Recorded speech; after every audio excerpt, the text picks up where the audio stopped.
Remembering Our Spirits, October 10th, 2023. We're going to be reading from the book Around the Year with Emmett Fox.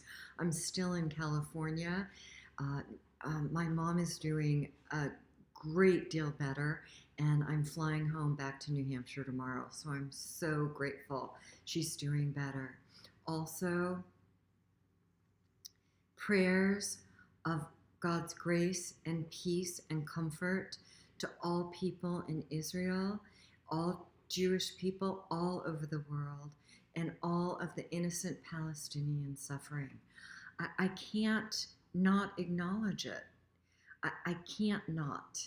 So bear with me as I continue to send my prayers where they are needed.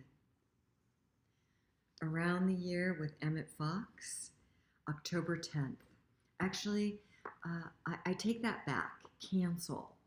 I have no need for anyone to bear with me. This is who I am.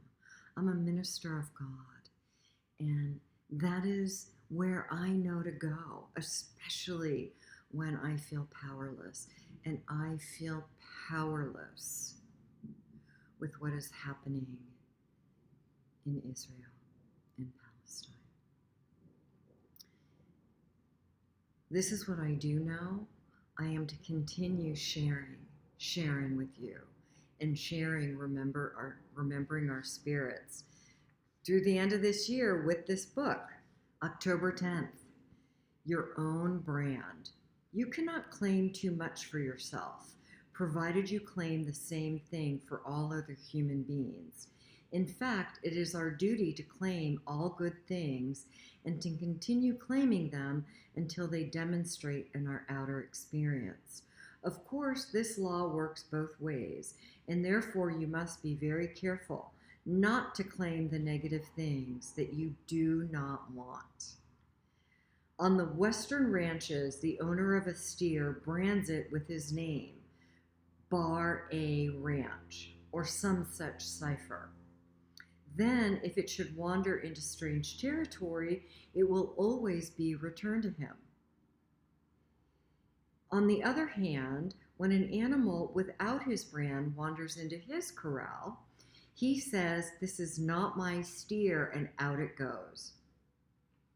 Many a foolish person puts his mental brand on a steer or thought that he does not want in the least, and is surprised when the animal stays obstinately at its house, at home.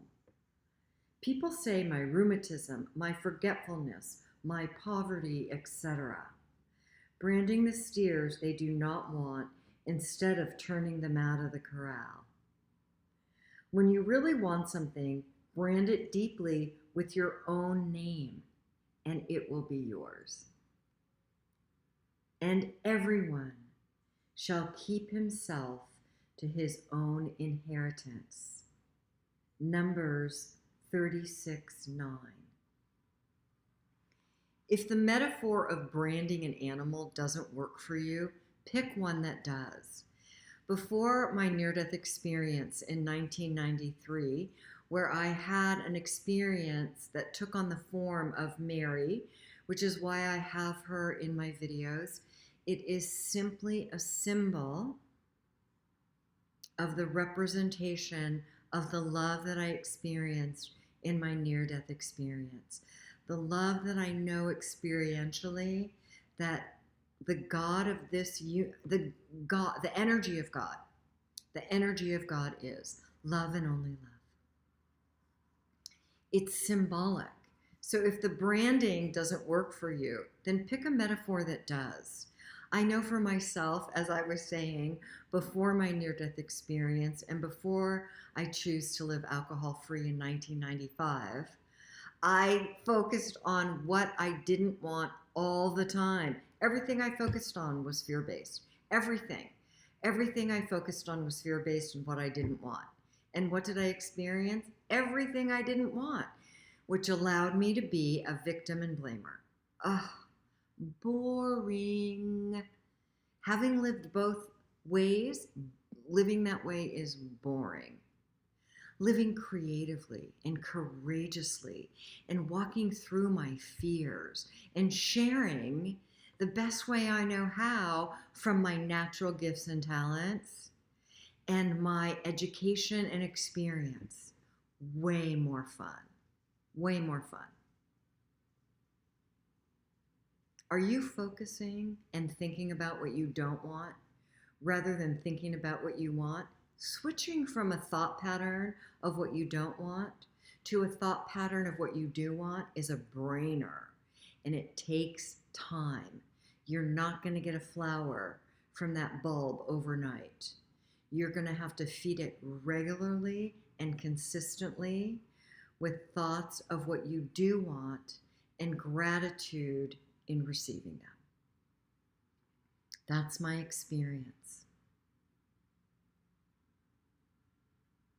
Focus on what you want. At times it is still a brainer for me. And it may be until I'm no longer in this body.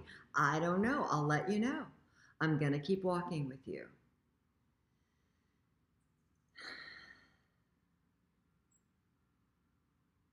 Focus on what you want. Receive from the infinite good and abundance of the universe. As always, take the best for you and leave the rest. Have a blessed day.